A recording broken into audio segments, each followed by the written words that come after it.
আমার আল্লাহ আমাদেরকে সৃষ্টি করেছেন মাটি দ্বারা, কিন্তু পৃথিবীর জমিনে তো মাটির অভাব নাই। প্রশ্ন আসতে পারে, আমার শরীর আল্লাহ রাব্বুল আলামিন আমাকে সৃষ্টি করেছেন, আল্লাহ তাআলা কোন জায়গার মাটি দিয়ে আমাকে সৃষ্টি করেছেন? প্রশ্ন আসতে পারে। মুফাসসিরিন ইকরামরা বর্ণনা করে, মানুষ মারা যাওয়ার পর, একটা মানুষ যখন মারা যায়, ওই মানুষকে যখন কবরস্থ করা হয়, একটা মানুষ মারা যাওয়ার পর তাকে যখন কবরস্থ করা হয়, মানুষ মারা যাওয়ার পর তার কবরটা যেখানে হয়, সেই জায়গার মাটি দিয়ে আল্লাহ রাব্বুল আলামিন ওই মানুষকে সৃষ্টি করেছেন। মুহূর্তের মধ্যে প্রশ্ন করবেন, হুজুর, মুসলিম তাওহীদি জনতা, ইসলাম ধর্ম যারা গ্রহণ করেছে, তারা যদি মারা যায় তাহলে তো মাটি দেওয়া হয়, কিন্তু আমাদের সমাজে তো অনেক হিন্দু আছে, তাদেরকে তো মাটি দেওয়া হয় না, আগুনে জ্বলে ফেলানো হয়। সমুদ্রের অতল গভীরে মানুষ যখন মারা যায়, মাছ লাশ খেয়ে ফেলে। আপনাদের পাশেই নদী আছে, দুর্ঘটনায় যখন নৌকা থেকে কিংবা লঞ্চ থেকে মানুষ পড়ে যায়, কবর দেওয়া তো দূরের কথা, লাশে অনেক সময় খুঁজে পাওয়া যায় না। তাদেরকে আল্লাহ রাব্বুল আলামিন কোন জায়গার মাটি দ্বারা সৃষ্টি করেছেন? মুফাসসিরিন ইকরামরা বর্ণনা করে, একটা মানুষকে যখন আগুনে পোড়ানো হয়, মাথা থেকে নিয়ে পা পর্যন্ত পুরা শরীর আগুনে পুড়ে ঝাঁঝরা হয়ে যায়, কিন্তু আল্লাহ রাব্বুল আলামিন শরীরের মধ্যে এমন একটি অঙ্গ দান করেছেন, যেই অঙ্গটা আগুনে পড়ে না, ছাইও হয় না। সমুদ্রের অতল গভীরে মানুষ যখন পড়ে মারা যায়, মানুষের লাশ পচে যায়, মাছে খেয়ে ফেলে, কিন্তু আল্লাহ রাব্বুল আলামিন মানুষের শরীরের মধ্যে এমন একটা অঙ্গ সৃষ্টি করেছেন যেটা মাছও খায় না, পচেও যায় না, মাটির সাথে মিশে যায়, সেইটা হলো নাভি। ওই নাভিটা মাটির যে জায়গায় মিশে যায়, ওই জায়গার মাটি দিয়ে আল্লাহ রাব্বুল আলামিন ওই মানুষকে সৃষ্টি করেছেন। স্পষ্ট তাহলে আমাদেরকে আল্লাহ কি দ্বারা সৃষ্টি করেছে? সর্বপ্রথম যাকে সৃষ্টি করেছেন আমাদের আদি পিতা, বলেন সুবহানাল্লাহ। নাম তার হযরতে আদম আলাইহিস সালাম। নাম কি? আল্লাহ রাব্বুল আলামিন বলছেন, ওয়া ইয ক্বালা রাব্বুকা লিল মালাইকাতি ইন্নী জাইলুন ফিল আরদি খলিফা। আল্লাহু আকবার। আল্লাহ রাব্বুল আলামিন ফেরেশতাদেরকে বলেছিলেন, ও আমার ফেরেশতারা, আমি আল্লাহ রাব্বুল আলামিন মানুষ তৈরি করব, আমার খলিফা নিযুক্ত করব। ফেরেশতারা বলছে, আল্লাহ মানুষ সৃষ্টি করবেন, আমরাই তো আছি আপনার ইবাদত করি, আমি আল্লাহ যা জানি তোমরা তা জানো না। মাটি দ্বারা আল্লাহ সৃষ্টি করেছেন, লম্বা ঘটনা, সেই দিকে যাব না। মানুষকে আল্লাহ রাব্বুল আলামিন মাটি দ্বারা সৃষ্টি করলেন, কিন্তু মাটি দ্বারা সৃষ্টি করার পরে এত সম্মান দিলেন। পবিত্র আল কোরআনুল কারীমের মধ্যে আল্লাহ রাব্বুল আলামিন আয়াতে কারিমা নাজিল করে জানিয়ে দিয়েছেন, মানুষ সৃষ্টির পর আমার আল্লাহ ফেরেশতাদেরকে জানিয়ে দিয়েছিল, ওয়া ইয ক্বালা রাব্বুকা লিল মালাইকাতি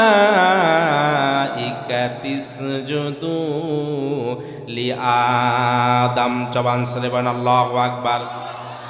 আল্লাহ রাব্বুল আলামিন মানুষকে সৃষ্টি করেছেন, আদম আলাইহিস সালামকে সর্বপ্রথম সৃষ্টি করলেন। সৃষ্টি করার পর মাটি দ্বারা সৃষ্টি করেছেন, কিন্তু সম্মানটা বৃদ্ধি করে দিয়েছেন। আমার আল্লাহ নিষ্পাপ ফেরেশতাদেরকে ডাক দিয়ে বলেছে, মুহূর্তের মধ্যে আমার আদমকে তোমরা সেজদা করো। তার মানে বলেন তো, মানুষের দাম আছে না নাই? নিষ্পাপ ফেরেশতাদেরকে দ্বারা আল্লাহ রাব্বুল আলামিন মানুষের প্রথম মানব আদম আলাইহিস সালামকে সেজদার নির্দেশ দিয়েছে। সেই মানুষ হলাম আমরা। আল্লাহু আকবার বলেন। হযরতে আদম আলাইহিস সালামকে সেজদা দেওয়ার কথা বলেছে, মুহূর্তের মধ্যে, কোনো দেরি নাই, সমস্ত ফেরেশতা সেজদায় পড়ে গেছে। ইল্লা ইবলিস আবা ওয়াস্তাকবারা ওয়া কানা মিনাল কাফিরিন। সমস্ত ফেরেশতারা সেজদায় পড়ে গেছে, কিন্তু এই ফেরেশতা মণ্ডলীর প্রধান যিনি ইবলিস, সে সিজদা করল না। আল্লাহ জিজ্ঞাসা করলেন, ইবলিস তুমি কেন সিজদা করলে না? সে আল্লাহর কাছে তর্ক করলো, যুক্তি দেখাইলো। খলাকতাহু মিন নারি ওয়া খলাকতাহু মিন তিন। রব্বুল আলামিন আমাকে আপনি আগুন দ্বারা সৃষ্টি করেছেন, আর আদমকে আপনি মাটি দ্বারা সৃষ্টি করেছেন। আগুনের সিফাত হলো উপরের দিকে ওঠার, মাটির সিফাত হলো নিচের দিকে নামা। আল্লাহ আমি আদমকে সিজদা করব না। আমার আল্লাহ বললেন, ইল্লা ইবলিসা আবা ওয়াস্তাকবারা ওয়া কানা মিনাল কাফিরিন। যেহেতু সিজদা করবা না, মানুষের সম্মান, মানুষের দাম আমি আল্লাহ রাব্বুল আলামিন এত বৃদ্ধি করে দিলাম।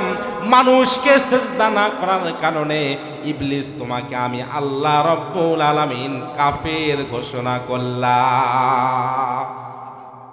আওয়াজ দেবেন আল্লাহু আকবার। আপনারা বলেন তো, এই ইবলিস আল্লাহর কয়টা হুকুম অমান্য করেছে? সকলে বলেন কয়টা? একটা হুকুম অমান্য করে আল্লাহ বললেন তুমি কাফের হয়ে গেছো। আর আমরা যারা আছি সারাদিনে আল্লাহর হুকুম অমান্য করি। কথা বলেন ঠিক কিনা? আজান হয় মসজিদে, কানে আসে কিন্তু আমরা যাই না, আসে না নাই? আমরা সারাটা দিন হুকুম অমান্য করি। আপনারা জানেন না হয়তো, এই ইবলিস এই কাফের হওয়ার আগে আমার আল্লাহর একদিন নয়, 2 দিন নয়, 950 বছর ইবাদত করেছে। কয় বছর? রব্বুল আলামিন একদিন নয়, 2 দিন নয়, আল্লাহ 950 বছর আপনার ইবাদত করেছি। আর এই আদমের কারণে আপনি আমাকে কাফের ঘোষণা করেছেন। আল্লাহ আমি যে 950 বছর ইবাদত করেছি, আল্লাহ আপনি কি আমাকে কিছুই দিবেন না? আমার আল্লাহ বললেন, ইবলিস আমি আল্লাহর কাছে তুমি চেয়েছো, 950 বছর তুমি আমি আল্লাহর ইবাদত করেছো, জাহান্নামী ঘোষণা করেছে, আমার একটা হুকুম অমান্য করেছো। ও ইবলিস আজকে যা মন চায় আমার কাছে চাও, আমি দিয়ে দেব। শয়তান কাফের হওয়ার পরে যদি আল্লাহর কাছে চেয়ে পাইতে পারে, তাহলে আমরা মুসলমান আল্লাহর কাছে চাওয়ার দরকার আছে না? না। ইবলিস বলছে, রব্বুল আলামিন আল্লাহ বেশি কিছু চাই না, 950 বছর আপনার ইবাদত করেছি, কোনদিন আপনার হুকুমের অমান্য আমি করি নাই। আজকে একটা হুকুম আমি অমান্য করেছি, আর আমাকে আপনি কাফের ঘোষণা করেছেন। আল্লাহ যে মানুষের কারণে আমি কাফের হয়েছি, ওই মানুষগুলোকেও আমি জাহান্নামী বেনে ছেড়ে দেব। বলেন সুবহানাল্লাহ। ওই মানুষগুলোকে আমি জাহান্নামী বেনে ছেড়ে দেব। আল্লাহ রাব্বুল আলামিনের সাথে ওয়াদা করলেন, বললেন আল্লাহ বেশি কিছু আমি চাই না, মাত্র 3টা জিনিস চাই। আল্লাহ 1 নাম্বার, আমাকে আপনি কিয়ামত পর্যন্ত হায়াত দিয়ে দিন, যেন কিয়ামত পর্যন্ত হায়াত পেয়ে আপনার আদম সন্তানদেরকে আমি ধোঁকা দিয়ে জাহান্নামী বানাইতে পারি। বলেন নাউজুবিল্লাহ।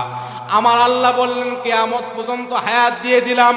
শয়তান বলছে, আল্লাহ 1 দিন নয়, 2 দিন নয়, 950 বছর আপনার ইবাদত করেছি।